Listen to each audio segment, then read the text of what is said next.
Hello dear students, this is Sushant Pandey. Today we are going to do some practical questions based on linear equation of one variable. In last lecture we have covered that how to solve the question which are related to the one variable linear equation, but today we are going to solve the problems that are related to the word level problems. शब्दों में कैसे linear equation के problems पूछे जाते हैं, word problems कैसे होते हैं, and then how to solve these problems, how to get understand about these problems. So by taking some example we are going to study of thorough study of this practical question of the linear equation. So coming to the point, this is the first question we have taken as like how to start with any, like how you would know that this question is related to the linear equation. So basically that when we have to solve any linear equation, first you have to go through from the words. पहले linear equation या कोई भी question solve करने के पहले आप उसके words को ध्यान से समझिए और एक एक स्टैंजा जब आप समझेंगे, because in every question there is a hidden answer also. हर क्वेश्चन में एक हिडन आंसर भी होता है. जैसा कि आप यहाँ देखो लिखा हुआ है sum of 3 consecutive odd number is 27. तो अगर आप इसको समझो, एक होता है कि मैं किसी चीज़ को समझ के फिर उसको सॉल्व करता हूँ और एक होता है कि बस तुरंत सॉल्व करने लगता हूँ. तो अगर मैं इसको समझूँ तो लिखा गया है sum of 3 consecutive odd number is 27. मतलब 3 ऐसे नंबर्स जो कि जो कि कैसे कॉन्जिक्यूटिव हैं, एक के बाद एक, जैसे 1 2 3 13 14 15 9 10 11, ऐसे 3 नंबर्स जिन इन तीनों का एक तो वो कॉन्जिक्यूटिव हो और उनका सम कितना आएगा 27. ये नहीं पता है कि वो नंबर क्या होंगे, उसी को फाइंड आउट करना है.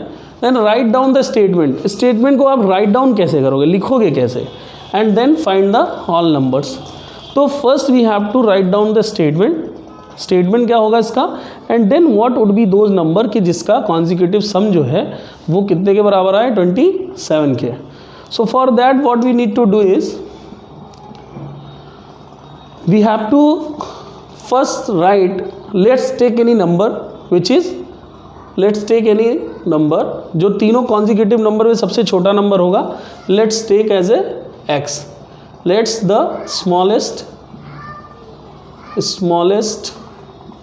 number equals to x. हमने मान लिया कि वो x है. नाउ कॉन्जिक्यूटिव है, अगर कॉन्जिक्यूटिव है तो क्या होगा, एक के बाद एक, यानी अगर एक 12 होगा तो एक 13, एक 14, यानी 12 से 1 मोर एंड देन 13 से 1 मोर. तो हम कह सकते हैं the second number would be, second number क्या हो जाएगा x प्लस 1. और थर्ड नंबर क्या हो जाएगा, third number would be x plus 2. भाई अगर ये 10 है तो 10 में 1 ऐड करोगे 11 और 10 में 2 ऐड करोगे तो 12. तो देखो तीनों कॉन्जिक्यूटिव हुए कि नहीं हुए. So for that we can write in such a way. पहली बात तो अब क्या करना है, पहले तो हमने नंबर्स को लिखा, फिर क्या करना है उनका क्या करो, सम करो. तो इनका सम कर लो. तो x plus 1 plus x plus 2, इनका सम कर लिया. अब इनका सम कितने के इक्वल आना चाहिए 27 के, तो आप इसको 27 के इक्वल भी कर दो. सो वेरिएबल सेम वेरिएबल से आपस में ऐड हो जाएंगे बिकॉज इनके बीच में एडिशन लगा हुआ है. So x 1x 2x 3x, this can be written as 3x 1 और 2 3 equal to 27. So we have already studied about transpose कि हमको अगर वेरिएबल की वैल्यू निकालनी है तो उसके लिए हम क्या करेंगे, वेरिएबल को एक तरफ रखेंगे और कांस्टेंट को दूसरी तरफ. सो 3x इक्वल्स टू कितना हो जाएगा 24. It shows x equal to 24/3 8. x की वैल्यू कितनी आ गई 8. नाउ सी, आपको लोएस्ट नंबर यानी स्मॉलेस्ट नंबर मिल गया 8. लेकिन ऐसे कौन से 3 नंबर होंगे, क्योंकि क्वेश्चन ने पूछा था फाइंड ऑल नंबर्स. तो आपको क्या करना है, the smallest one would be 8, next would be 8 plus 1 equal to 9, next would be 8 plus 2 equal to 10. अब आपको अगर आपको लगता है, आपने सारे आंसर तो बता दिए कि आंसर ऐसे लिखेंगे 8, 9, 10. बट अगर आपको इसकी you have to verify the answer also. So for that what you have to do, इन तीनों को ऐड करो, जो क्वेश्चन कह रहा है उतना होना चाहिए. क्वेश्चन कह रहा है कि भाई वो तीनों नंबर जो आए, all the three number sum must be equal to 27. तो देखो अगर 27 आ रहा हो तो 27 हम लिख दें, तो सही है 27 इसका आंसर आएगा. Yes it is right. 19 and 8 27. तो जब भी कभी हम कोई क्वेश्चन करें linear equation of one variable का अगर क्वेश्चन हो, so first what we have to do is we have to first make an statement as the question is asking. जैसा कि क्वेश्चन पूछ रहा हो उस तरीके से हमें उसको क्या करना है, पहले तो स्टेटमेंट बनाना है. Now see the next one is, next question क्या कहता है, sum of the digits of 2 digit number is 12. देखो ये दूसरे टाइप का क्वेश्चन है. अक्सर करके ये क्वेश्चंस जो है एसएससी, बैंक, रेलवे ऐसे कम्पिटिटिव एग्ज़ाम्स में आते हैं, वन डे एग्ज़ाम्स में आते हैं, या आप लोग जो जैसे जो टीचर की एग्ज़ाम्स होते हैं जिसमें आपको जैसे केंद्रीय विद्यालय हुआ या टेट हुआ, ऐसे एग्ज़ाम्स, वहाँ पे भी ऐसे क्वेश्चंस बहुत ज़्यादा पूछे जाते हैं. Because these are some basic questions. Sum of the digits of 2 digit number. अब यहाँ पे कंफ्यूज नहीं होना है. डिजिट्स मतलब अंक, उनका सम कितने डिजिट वाले अंक, 2 डिजिट नंबर का. मतलब अगर मैं कहूँ कि sum of the digits of 2 digit number is 12, अगर एक डिजिट x है तो एक y है, अगर हम ऐसे मान लें तो हम कह सकते हैं कि द डिजिट्स आर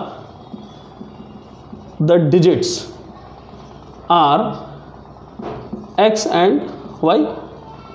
या इसको ऐसे मान सकते हो, मतलब जैसे मान लिया मैं कोई नंबर लिखूँ 2 डिजिट का ऐसे, तो यूनिट प्लेस पे 2 है और टेंस प्लेस पे 1 है, तो मैं ऐसे कह सकता हूँ at unit place is x. तो टेंस प्लेस पे क्या होगा, टेंस प्लेस पे कौन सा डिजिट है, यहाँ लिख सकते हैं digit at unit place x, तो digit at tens place y. ये हमारा एजम्पशन है, ये क्या है, लेट हमारा एजम्पशन है. लेकिन ये डिजिट्स हुए, यहाँ पे सबसे ज़्यादा ध्यान देना है. ये क्या हुआ, डिजिट हुआ, ना कि नंबर. नंबर कैसे होगा, जैसे ये देखो डिजिट हुआ 1 और 2, नंबर तो नहीं हुआ ना, ये डिजिट हुआ 1 और 2. क्यों, क्योंकि इसका मैं अगर यूनिट प्लेस पे 2 और टेंस प्लेस पे 1, मैं नंबर बनाऊंगा तो टेंस वाले को 10 से और 1 वाले को 1 से क्या करूंगा, मल्टीप्लाई. तो ये हो जाएगा 10 + 2 विच इज इक्वल्स टू 12, तब नंबर आएगा 12. So in the same way what we have to do is we have to make this number, we have to convert this digit into number. अब यहाँ ध्यान से देखो, अब क्वेश्चन कह रहा है कि डिजिट्स का जो सम है वो कितने के बराबर है, 12 के बराबर है, इक्वल है. तो अगर डिजिट का सम 12 के इक्वल है, so we can write x + y = 12. Digit का सम 12 है, बार बार कह रहा हूँ, नंबर का नहीं, उन डिजिट से मिल करके नंबर बनेंगे. जैसे कोई बोला 4 और 5 2 डिजिट है, इससे एक नंबर बताओ जिसमें 5 टेंस पे हो और 4 यूनिट पे हो, तो उसका नंबर होगा सर 54. लेकिन अलग अलग में अगर बात करूँ तो ये अलग अलग दोनों क्या हैं, डिजिट्स हैं, अंक हैं. इन अंकों से मिलकर के संख्या बनती है, हम सब जानते हैं. सो डिजिट से मिलकर के नंबर बनता है. Now see x + y sum of the digits, बार बार कह रहा हूँ सम ऑफ द डिजिट्स, वो कितने के बराबर है, 12 के. तो आप यहाँ पे लिख सकते हो, किसको आपने टेंस पे माना था, y को, तो आप y की वैल्यू कितना लिख सकते हो, 12 - x. क्यों ऐसा कर रहा हूँ, कभी भी चाहे कितना भी बड़ा क्वेश्चन हो, कोशिश किया करो कि जितने कम से कम वेरिएबल हों वो आपके लिए फ़ायदेमंद है. मतलब जितना ज़्यादा एक वेरिएबल में क्वेश्चन लग सके उतना अच्छा है. तो नंबर ऑफ़ अननोन अगर कम से कम होंगे तो आपको वैल्यू फाइंड आउट करने में ज़्यादा मदद मिलेगी. यहाँ देखो आप 12 - x, हम इसको क्या लिख सकते हैं, 12 - x, y को भी लिख सकते हैं. अब अगर हम बात करें तो दोनों नंबर्स क्या हो गए, एक हो गया x और दूसरा हो गया 12 - x. मतलब y की जगह मैं ये लिख सकता हूँ, दोनों डिजिट्स. टेंस प्लेस पे कौन है, 12 - x, और यूनिट प्लेस पे कौन है, x. ये टेंस पे है और ये यूनिट्स पे है. अब अगर इनसे मैं कोई नंबर बनाऊँ, इनसे मैं कोई क्या बनाऊँ, नंबर, तो क्या बनेगा बताओ, x × 1, क्योंकि यूनिट प्लेस पे x है. और 10 minus x, sorry 12 minus x into 10, ये नंबर ये भी बनेगा क्योंकि ये क्या है, टेंस प्लेस पे है। तो 120 माइनस 10x, ये नंबर बना। इसका मतलब अगर मैं इसको लिखना चाहूँ तो नंबर होगा 120 माइनस 10x x, ये होगा प्लस x। तो यानी नंबर वुड बी, नंबर क्या हो जाएगा 120 माइनस 9x, ये हमारा फाइनल नंबर आएगा। अब यहाँ ध्यान से देखो, कह रहा है question, if the digits in the number are interchanged, अगर डिजिट्स को क्या कर दिया जाए, बदल दिया जाए, इंटरचेंज कर दिया जाए, then the new number exceed the original by 18, तो जो नया नंबर बन रहा है वो पुराने वाले से कितना ज़्यादा हो जा रहा है, 18, मतलब वो 18 नंबर ज़्यादा हो जा रहा है। इसका मतलब उसमें से मैं अगर इसको माइनस करूं तो कितना बचेगा, 18, सीधी सी बात है। जैसे मैं कहूं कि एक नंबर है 3, एक नंबर है 3, नया नंबर जो है वो इससे 7 ज़्यादा है या वो इससे 2 ज़्यादा है, तो मैं कह सकता हूँ नया नंबर क्या होगा 5। तो अगर इससे 2 ज़्यादा है तो जितना ज़्यादा है इसमें से इसको सब्ट्रैक्ट करने में उतना ही तो वैल्यू आएगी जितना ज़्यादा है। तो वही कह रहा है new number is 18 more than exceed the original by 18, और नया नंबर जो बन रहा है वो क्या है, if the number are interchanged, digits in the number are interchange, अगर डिजिट को क्या कर रहा है, बदल दे रहा है, मतलब जहाँ पे y था वहाँ x, जहाँ x था वहाँ y, तो उससे क्या हो रहा है, उससे जो नया नंबर बन रहा है वो क्या बनेगा, तो ये हो जाएगा 10x, अब x के 10 लग जाएगा प्लस 12 माइनस x, ये आ जाएगा आपका new number. So finally you can write, अगर हम देखें तो फाइनली हम क्या लिख सकते हैं, new number 10x plus 12 minus x minus original number 120 minus 9x equals to 18। पुराना जो नया नंबर आया वो पुराने से कितना हो जा रहा है, एक्सीड कर जा रहा है, कितना, ओरिजिनल बाई 18, ओरिजिनल वाले से 18 एक्सीड कर जा रहा है। सो इसकी वैल्यू कितनी आ जाएगी, यहाँ से देखो 10x में से 9x जाएगा x, और ये हो जाएगा x 10x plus 12 minus x minus 120 minus 9x, तो ये हो जाएगा प्लस 9x। सो 10x में से x जाएगा x और 9x और 9x 18x ये हो गया, और ये हो जाएगा 120 और ये 12, तो कितना जाएगा 108 माइनस 108 इक्वल टू 18, ये सिंपल सा हो गया। 18x इक्वल टू 18 प्लस 108, ये हो जाएगा 126, x की वैल्यू कितनी हो जाएगी, 18x इक्वल टू 126, तो x इक्वल टू कितना जाएगा 126 बाई 18। यहाँ तक आ गया क्या आपका, देखो बहुत आसान है। कैसे कि हमने कहा कि अगर मैं डिजिट्स को बदल दूं, मतलब जहाँ यूनिट था वहाँ मैं क्या कर दूं, टेंस कर दूं, और जहाँ टेंस था वहाँ यूनिट कर दूं, तो नया नंबर क्या होता है, सोचो आप।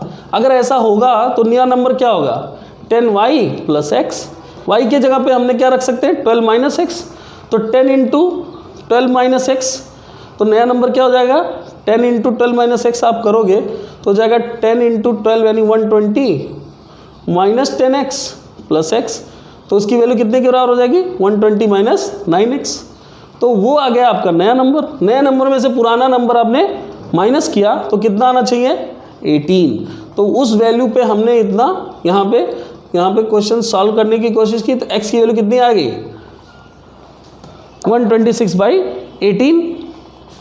नाउ सी 18 7 जा 126, सो x की वैल्यू कितनी आ गई 7।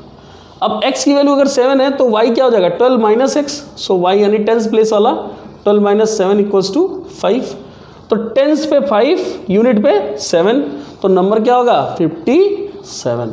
So the original number is 57। अब इसका मतलब क्या हुआ, पूरे क्वेश्चन को एक बार ध्यान से समझना है। मैं एक बार फिर से आपको ये बात बता देता हूँ, ऐसे क्वेश्चन को करेंगे कैसे, अगर आपको नहीं समझ में आ रहा है तो मैं फिर से बता देता हूँ। पहले आपको देखना है डिजिट्स, फिर देखना है नंबर। केस नंबर 1, पहले केस में आपने डिजिट कौन सा यूनिट पे था और कौन सा टेंस पे था, ठीक है। केस नंबर 2 में वही सेम बात, डिजिट्स देखना है कौन सा यूनिट पे है, कौन सा टेंस पे है, और उसके अकॉर्डिंग नंबर क्या आ रहा है। बस ये इतनी सी बात है। पहले केस में कह रहा है कोई भी डिजिट आप ले लो, उनका सम जो होगा वो 12 के बराबर होना चाहिए। तो उसने कहा भाई मैंने यूनिट पे ले लिया x और टेंस पे ले लिया y, तो डिजिट का सम जो होगा वो कितना होगा, यहाँ पे कंडीशन लिख सकते हैं, कंडीशन। तो डिजिट्स का सम जो होगा x प्लस वाई वो कितने के बराबर है, 12 के बराबर। इसका मतलब एक डिजिट को दूसरे डिजिट के टर्म में रख सकते हैं, x equal to y minus 12 या y equal to 12 minus x. Number क्या बनेगा, नंबर बनेगा x इंटू 1। नंबर बनाना जानते हैं ना, जैसे मान लिया मुझे 12 लिखना है तो 12 कैसे है, जो यूनिट डिजिट पे है उसको 1 से मल्टीप्लाई और जो टेंस डिजिट पे है उसको 10 से। यही तो पढ़ा था हम लोगों ने, प्लेस वैल्यू फेस वैल्यू। तो प्लेस वैल्यू से मल्टीप्लाई कर देते हैं, तो 1 इंटू 10 इसका आ जाएगा 10, इसका आ जाएगा 2, दोनों को ऐड करेंगे 12 आ जाएगा। So in the same way variable के साथ भी करेंगे। अगर ये 1 पे है, ये y पे है, x y, तो नंबर x y नहीं बनेगा, वेरिएबल है ये। नंबर क्या बनेगा, यहाँ पे जो यूनिट प्लेस पे है उसमें 1 से मल्टीप्लाई इक्वल टू x, और जो टेंस प्लेस पे है उसको 10y, 10 से मल्टीप्लाई और इन दोनों का एडिशन, यानी x प्लस 10y, ये आ गया नंबर। अगर ये यूनिट पे है, ये टेंस पे है, तो जो नंबर बनेगा इन दोनों से वो ये बनेगा। सिमिलरली अगर मैं डिजिट उल्टा कर दूं, क्वेश्चन ने कहा कि the digits of the interchange, interchange का मतलब उल्टा कर दो, जो जहां से उसे अपोजिट कर दो, जो टेंस पे उसको वही यूनिट और जो यूनिट पे उसको टेंस। तो इससे नंबर क्या बनेगा, y प्लस 10x, नया नंबर ये बनेगा। जैसे देखो यहाँ से कंपैरिजन आसानी से कर सकते हो, तो यहाँ पे नया नंबर ये बनेगा y plus 10x। Now see, अब अगर देखें तो पुराने वाले नंबर में नए वाला नंबर जो है, मतलब यहाँ पे हम y के जगह पे क्या लिख सकते हैं, 12 माइनस एक्स। तो आप यहाँ पे ऐसे ही इसको भी लिख सकते हो, x plus 10 into 12 minus x. तो इससे मल्टीप्लाई कर सकते हो, x प्लस 120 माइनस 10x, आप लिख सकते हो 120 माइनस 9x। ये पुराना नंबर x के टर्म में। सेम वे में नया नंबर कैसे हो जाएगा, 12 माइनस एक्स, y की वैल्यू प्लस 10x, तो कितना हो जाएगा 12 माइनस, यानी हो जाएगा 10x में से x जाएगा 9x प्लस 12, ये हो जाएगा आपका आंसर। तो नए नंबर में से पुराने नंबर को माइनस करोगे, 18 के बराबर आना चाहिए, x की वैल्यू निकाल सकते हैं। So this is the way through which you can solve the questions which are linear equation questions. Now एक क्वेश्चन और इसमें पूछा जाता है एज से रिलेटेड। तो अब आप समझ गए, मैं डिजिट वाले क्वेश्चन में क्या करना है, पहले आपको डिजिट्स को आपको एज्यूम करना है कि कौन यूनिट प्लेस पे रहेगा, कौन टेंस प्लेस पे रहेगा। फिर टेंस वाले में 10 का मल्टीप्लाई करना है, यूनिट वाले में 1 का मल्टीप्लाई करना है, दोनों को ऐड कर देना, उससे आपका नंबर पता चल जाएगा। फिर उसके बाद कंडीशन देखनी कि कंडीशन क्या कह रहा है, डिजिट को इंटरचेंज कर रहा है। अगर डिजिट को इंटरचेंज कर रहा है, इसका मतलब क्या हो रहा है कि कहीं ना कहीं यूनिट वाले को टेंस पे और टेंस वाले को यूनिट बना रहा है। उससे जो नया नंबर बनेगा वो दूसरा बनेगा, क्योंकि मल्टीप्लाई इस बार टेंस वाले नंबर से दूसरे डिजिट का होगा, तो नया नंबर दूसरा आएगा।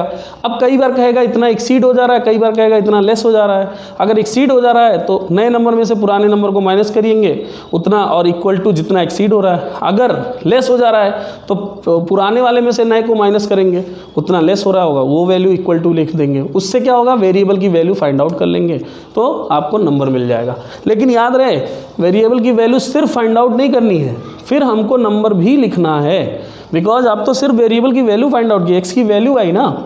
अब आपको जो y होगा वो x के टर्म में निकाल के x y की मतलब टेंस प्लेस पे जो है उसकी भी वैल्यू निकालनी पड़ेगी, तो उससे फाइनल आपको आंसर मिलेगा।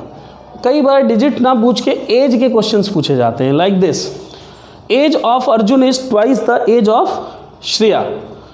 अर्जुन का एज जो है श्रेया के एज का 2 गुना है। यहाँ पे थोड़ा सा समझने वाली बात है, किसका किससे रिलेशन है, दैट इज़ वेरी इंपॉर्टेंट। किसको आप बेस मानोगे, किसको आप एज्यूम करोगे, वो जिसको ये टैक्टिस मालूम चल गई उसको लीनियर इक्वेशन के क्वेश्चन को सॉल्व करने से कोई रोक नहीं सकता।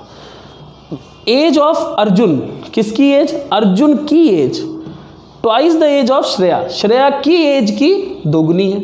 अब यहाँ आपको देखना पड़ेगा डिपेंडेंट वेरिएबल कौन है, इंडिपेंडेंट कौन है, कौन किसके ऊपर डिपेंडेंट है। अर्जुन की एज श्रेया की एज की दोगुनी है। इससे क्या समझ में आता है, श्रेया की एज जितनी भी होगी अर्जुन को कुछ लेना देना नहीं। अर्जुन सिर्फ ये कह देगा भाई मुझे कुछ नहीं पता, तुम श्रेया की एज ढूंढ के ले आओ, उसमें दोगुना कर दो, वही मेरा एज है। यानी बेस किसका एज होगा, श्रेया का एज। बेस किसका एज होगा, श्रेया का एज। तो हम एज्यूम में उसी को लिखेंगे कि let's the age of Shreya is x year, x year. Let's the current age, current age, वर्तमान में श्रेया का एज जो है वो कितना है, x ईयर है। एज ऑफ अर्जुन कितना होगा, एज ऑफ अर्जुन क्या होगा, श्रेया का एज का कितना, 2 टाइम्स। यहाँ पे लिखा ना twice the age of Shreya, तो लिखेंगे the age of Arjuna equal to twice the age of Shreya. Age of Shreya कितना माना है, x, तो 2x। ये हो जाएगा करंट एज ऑफ, माने वर्तमान में अर्जुन का एज ये है, ठीक है। नाउ मतलब वर्तमान में अर्जुन का एज जो होगा वो श्रेया के एज का 2 गुना होगा। श्रेया अगर 10 साल की होगी तो अर्जुन 20 का होगा, श्रेया अगर 25 की होगी अर्जुन 50 का होगा। So we have made a relationship, हमने एक रिलेशनशिप इन दोनों में बनाया। अब दूसरे कंडीशन पे आती है, तो पहली कंडीशन थी। सेकंड कंडीशन क्या करें, 5 ईयर्स एगो, ये ध्यान रखना कितने साल पहले। जब भी कहे 10 ईयर एगो, 5 ईयर एगो या आफ्टर, 2 होते हैं, या तो एगो होगा या क्या होगा, आफ्टर। तो आज मान लिया आपकी एज 10 ईयर्स है, तो 2 ईयर पहले कितनी रही होगी, 8 ईयर्स, सिंपल सी बात है। 2 ईयर बाद कितनी हो जाएगी, 12 ईयर्स। यानी जो भी करंट ईयर है, जो भी करंट ईयर है उससे जितना ईयर एगो बोले उसकी एज कितनी हो जाएगी उस साल में, उतना माइनस। जैसे यहाँ बोल रहा है 5 ईयर एगो, तो 5 ईयर एगो बोथ एज लिख लो, 5 year ago the age of both, age of both, दोनों की एज हम देख लें। 5 ईयर एगो, 5 ईयर एगो दोनों की एज कितनी हो जाएगी। श्रेया का अगर बात करो तो श्रेया का हो जाएगा x माइनस 5, x माइनस 5, और अर्जुना का कितना हो जाएगा 2x माइनस 5। भाई दोनों का ये करंट एज है, ये क्या है, करंट एज है। तो 5 साल पहले दोनों की एज कितनी रही होगी, अगर इसकी x माइनस 5 रही होगी तो इसकी 2x माइनस 5 रही होगी, सीधी सी बात। नाउ सी, अब अगर दोनों को मैं इक्वल कर दूं, x माइनस 5 को और 2x माइनस 5 को, तो क्या ये सही है, नहीं, क्योंकि 5 ईयर एगो में भी भाई आज अगर इनके एज में 2 टाइम्स का गैप है तो 5 ईयर एगो में भी कुछ गैप रहा होगा, लेकिन कितना रहा होगा उसको देखते हैं। 5 ईयर एगो हिज एज, हिज मतलब कौन, अर्जुना, ये अर्जुना है, his age was 3 times that of Shreya. 5 साल पहले श्रेया के एज का ये कितना था, 2 गुना था। 5 साल पहले, सॉरी 3 टाइम्स, 3 गुना था। 5 साल पहले श्रेया के एज का ये कितना था, 3 टाइम्स था। ये हमको ध्यान से देखना है पूरा क्वेश्चन, एक एक क्वेश्चन। तो अगर ये 5 साल पहले ऑलरेडी 3 टाइम्स था तो मुझे इक्वेशन बैलेंस करना है। जैसे मान लिया मैंने कहीं लिखा 9, यहाँ लिखा 4,